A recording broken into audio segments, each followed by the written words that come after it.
At the same time, persistent load shedding is crippling businesses and the economy, from small to big ones. Owners are concerned about carrying the cost of alternative power in order to keep up with their operations. Up in this report, Tumisang and Ndlovu has more. While some big businesses are able to afford generators or solar power during power cuts, that's not the case for smaller business owners. Manager at Asa Cosmetics, Nkosinathi Maseko, explains. We have acquired a generator.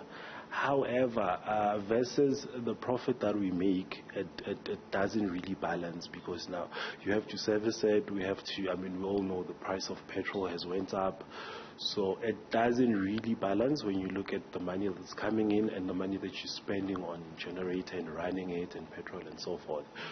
Look, it's devastating. But I do think that if government can try it and at least support, small businesses with, off-grid solar energy systems, it would, help a great length, for us to be able to operate even when it's load shedding.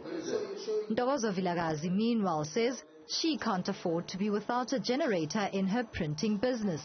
Total uphill for us in this industrial area that we're working in. I mean, every neighbor here is a manufacturer of some sort. I can mention the guy next door who does coffee beans, who manufactures coffee beans.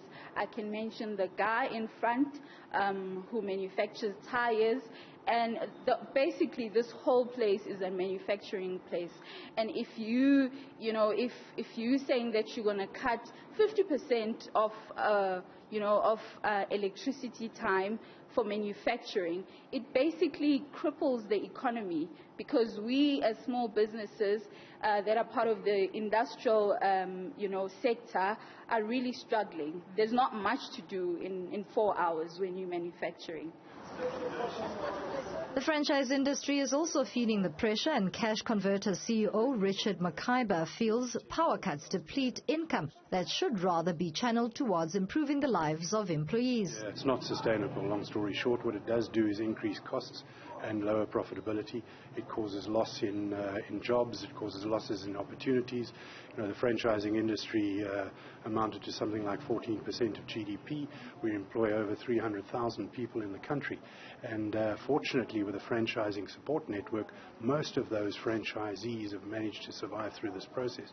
But individual SMEs take a lot of pain in this situation, so the sooner we normalize it, the better. The effects of load shedding continue to weigh heavy on small as well as big business, and there seems to be no end in sight to the blackouts.